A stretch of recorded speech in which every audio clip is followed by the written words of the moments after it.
First and foremost, I'm going to give all praise, Hey, citizen of the United States, do you want to go to jail? Yahushai, Bashem, Rakakwadash. Yahweh to this world ignorantly calls God. Yahushai to this world ignorantly calls Jesus. Bahashem means in the name. Rakah means spirit, and Kodash means holy. And that's all in the Paleo Hebrew. I also want to give double honors to the other bishops and apostles of Great Millstone that taught me this truth. Today's video, I wanted to go over this video here by a brother. It's titled, Citizens of Babylon, you can now be jailed in El Salvador if you are labeled a troublemaker by government. Okay, and I haven't even watched the video yet, but I just know it's going to be a banger, so let's just get straight into it and bring out those scriptures.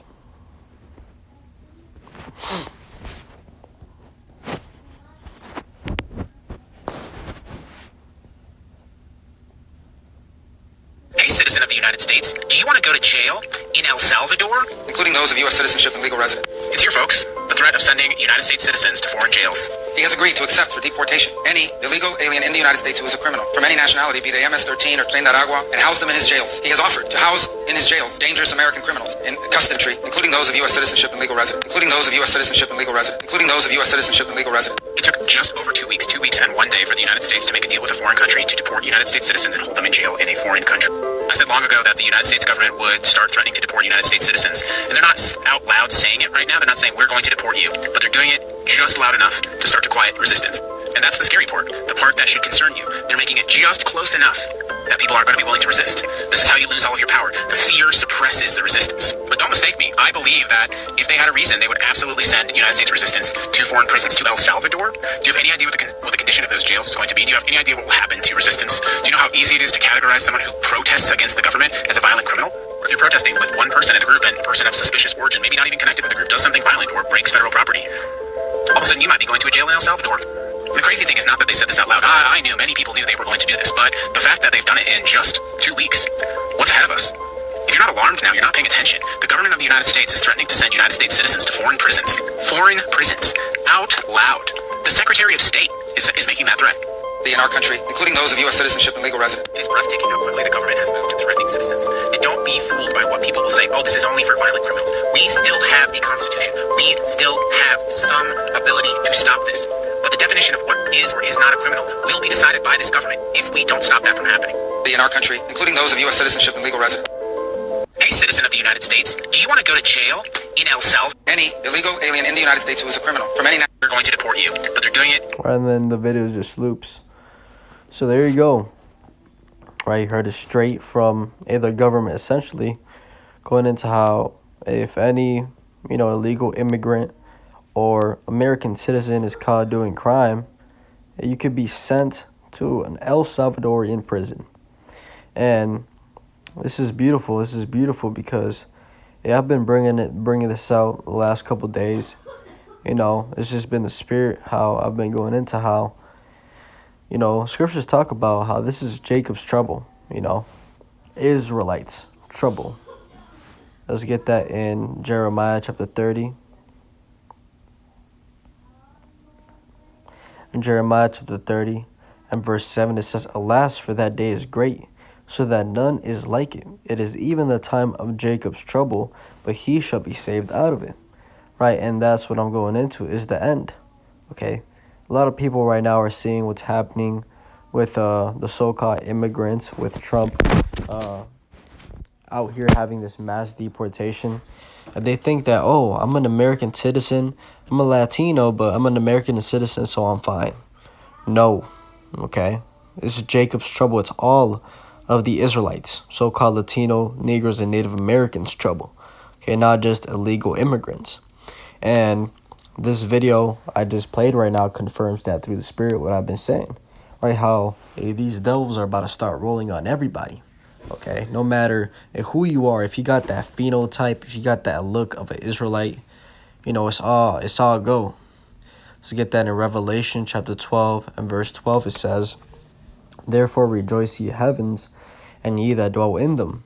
Woe to the inhabitants of the sea and of the earth, or of the earth and of the sea, for the devil is come down unto you, having great wrath, because he knoweth that he hath but a short time. right? And that devil is going into these elites. Okay, this government, they're about to start coming down with great wrath, pushing their 2030 NWO agendas real quick, because they are realizing that they have a short time. Okay, they are realizing that the prophecies that are written are happening. The Israelites are waking up. And these elites, they know the prophecies. So they know that once the Israelites start waking up, that Yahweh Shai is about to come back. That their kingdom is about to go down. It says that in 2nd Esdras chapter 6 and verse 9, for Esau is the end of the world, and Jacob is the beginning of it that followeth. Right, so these Edomites, their kingdom is about to go down. Right, they are the end of the world, and Jacob is the beginning of it that followeth. Right, Israelites ruling forever, and that's going to happen at the hand of Yahweh Shai. So, seeing this video, okay, they're talking about how, I'm going to play it one more time. And house them in his jails. He has offered to house in his jails dangerous American criminals in custody, including those of U.S. citizenship and legal resident, including those of U.S. citizenship and legal resident, including those of U.S. citizenship and legal resident. It took just over 2 weeks. 2 weeks Right, including those of U.S. Citizenship and legal resident. Okay, and you got the brothers right here. It says all laws which are repugnant to the Constitution are null and void. Marbury versus Madison, 5 U.S. Cranch, 1803. Okay. So, hey, these devils got loopholes, in order to pass their wickedness. Right, when you go and read Daniel chapter 5, it goes into how, hey, these Edomites, the way they push their plans and everything they do is through their laws and legislations. That's in Daniel chapter 8 and verse 25. It says, and through his policy also he shall cause craft to prosper in his hand, and he shall magnify in himself in his heart, and by peace shall destroy many. He shall also stand up against the prince of princes, but he shall be broken without hand. Right, and this is going into Yahweh Shai coming back to take down these Edomites. Right, this is talking about the Edomites. But the key point I wanted to bring out is that it says that through his policy, also he shall cause craft to prosper in his hand. Right, through the policy, the laws and the legislations is how these Edomites push forth their wickedness. Right, an example I always like to bring out of how they did that is when Cristobal Colon, these Spaniards came over here. Essentially what they did is they saw all the natives, Northern Kingdom Israelites, and they told these natives, hey, this is our land now. And we just got here a couple of days ago, but guess what? This is our land. And you know why? Because it says it on this piece of paper that we wrote. That's essentially what they did. And they raped, robbed, murdered, enslaved, and ultimately, brutalized our people. That's what it was actually talking about in verse 24. It says, and his power shall be mighty, but not by his own power. Right, going into how these Edomites, they had power, but it was not by their own will. The Most High gave them that power. And he shall destroy wonderfully, and shall prosper and practice, and shall destroy the mighty and the holy people. Right, and a perfect example of that was transatlantic slavery, right? Slavery here in the Americas. How they destroyed the so-called natives, Latinos, and Negroes, which are all Israelites. So we're entering that time of Jacob's trouble. All Israelites are going to get it. And it's going to get to the crossroads of who you're really dealing with. Are you dealing with Yahweh Ba'Hashem Yahweh Shai, or are you dealing with this government, these Edomites? Let's go into the first scenario, the elect. Verse 20, it says, and it shall come to pass in that day that the remnant of Israel and such as are escaped of the house of Jacob shall no more again stay upon him that smote them, but shall stay upon Yahweh, the Holy One of Israel, in truth. The remnant shall return, even the remnant of Jacob, unto the mighty God. Right, and that's the elect. Okay, in these days that we're entering, you have brothers and sisters, waking up to the fact that they're Israelites and they're repenting and trying to be more righteous. They're repenting, putting off all the wickedness that they've done, and ultimately trying to catch a ride on that chariot, trying to have that protection when everything goes down. But the prerequisite to receive all that is that when everything falls down, we're going to rely upon the Holy One of Israel, upon Yahweh, and not upon those that have smote us, right? Who has smote us? These Edomites, these elites in power, these Edomites. They are the ones that have smote us, that have destroyed us. And ultimately, the symbology of what's talking about here is that we're not going to rely upon anything but the Lord. And the perfect example of that is in Revelation chapter 13, verse 16, the mark of the beast. Okay, that's going to be a perfect example of what we just read. Okay, the elect are not going to take the chip and are going to be cut off from society, are not going to be able to buy or sell or do anything at all. And the elect essentially are going to be out here moving on pure faith, relying upon the Lord 100%. So that's the condition we want to be in. Now, looking at the other side, the flip side, those that don't trust in the Lord, what are they going to be doing? Trusting in the shadow of Egypt. That's what they're going to be doing. And Egypt here is talking about America, okay? Not actual Egypt. But Isaiah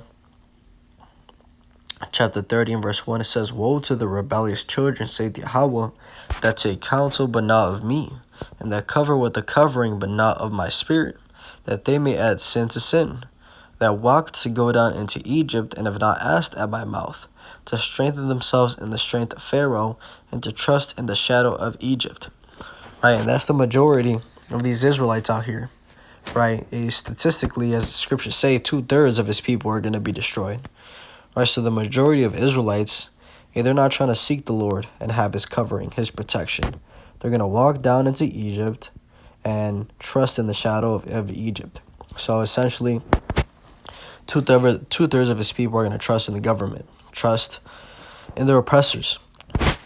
Right, and when you go into the scriptures, what does it tell us? Trust not your oppressor, right, and choose none of his ways. Let's get that in Proverbs chapter 3 and verse 31. "Envy thou not the oppressor, and choose none of his ways." It has completely done what that scripture says, but in reverse. Right, nowadays, Jake wants to be like Esau. Jake has Stockholm syndrome. We've been enslaved and beaten down so much that you believe that the so-called white man is God, right? But ultimately, it's a long what's the word? The reason why a lot of our people believe that is because they themselves believe they are God. That's the funny part is, you go into the scriptures about Esau, it says that these Edomites, they got that God complex. You could read that in Isaiah 14 and Obadiah chapter 1. But essentially, they believe they are God. They're trying to be God. And through the mark, that's what essentially they're trying to do, is be like the Most High, which is have full control over the people. But getting back on point, right, 2/3 of his people are going to walk down into Egypt and trust in this government.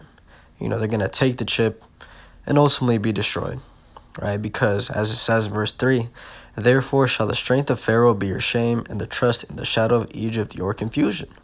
Right? Because they're going to realize that trusting in this government isn't benefiting them. Right? Taking that chip, guess what? It's not going to benefit you. You're going to catch a missile. So at the end of the day, they're going to have shame and be confused when they realize that everything they told this government is going to tell you, "Oh yeah, take the chip, we're going to give you money, we're going to give you food." They can completely not give you nothing at all. And here it is, you got a chip in your arm and you've been marked for destruction while you're still hungry with no food. The Lord's cold like that. I can assure you he's going to hit some people with that type of misfortune. But speaking about all this right now, it's a spirit right now, made me think of 2 Ezra 16. But verse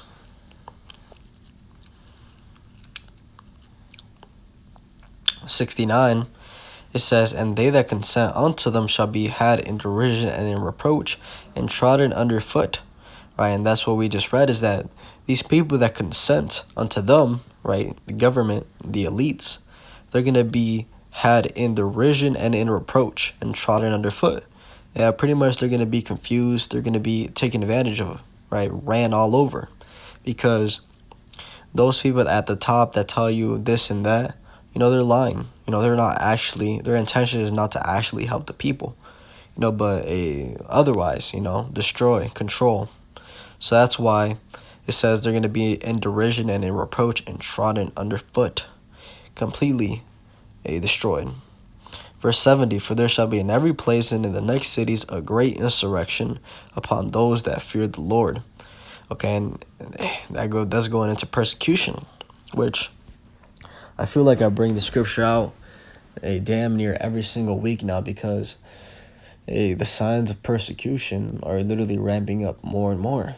With this guy DJ Trump in there, he's talking about every single day, talking about immigration, talking about, recently I made a video, my last video, it was going into how we have to go to Gaza and Gaza is going to be ours, right? Every single day has been an exciteful day of 2025 with this guy DJ Trump in there, right? Because he's really speeding up the prophecies. He's not slacking, or he's a completely different Trump than he was in 2020, if I remember when that was when he was in there.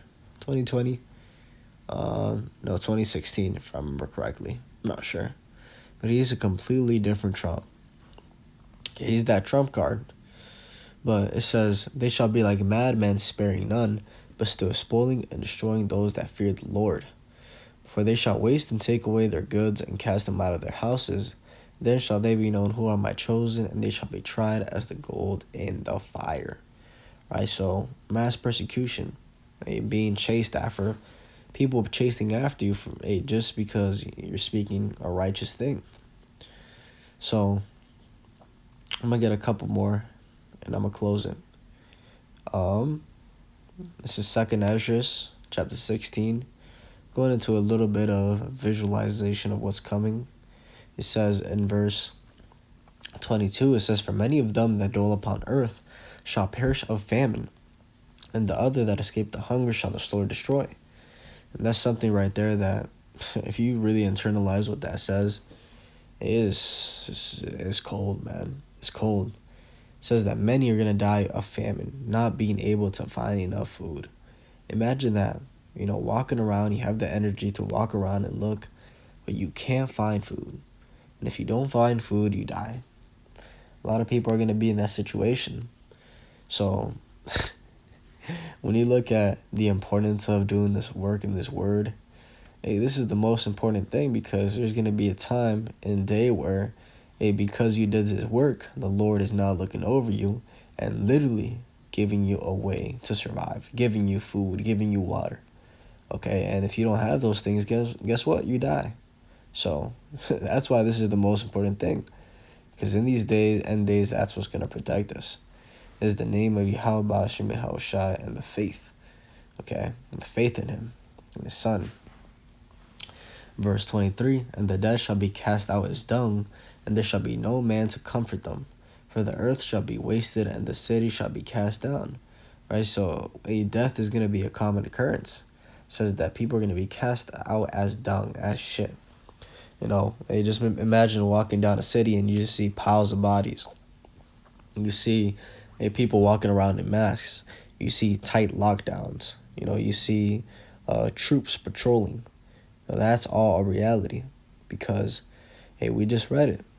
Scriptures do not lie. And these prophecies are happening right in front of us. So, going back to the point of the video, I want to just through the spirit what came up, but going into how American citizens, even American citizens, are being now threatened to be sent in prison. And that's why I said it was Jacob's trouble. All of Israel is going to be going through some hard times, not just the so-called illegal immigrants. So I'll leave it at that. Hopefully this is edifying. With that, and give all praise, honor, and glory to Yahweh Ba'ashem, Yahushai Ba'ashem, Rakakwadash. Double honors to the elder bishops and apostles of Great Millstone that taught me this truth. Shalom to you, like Shalom.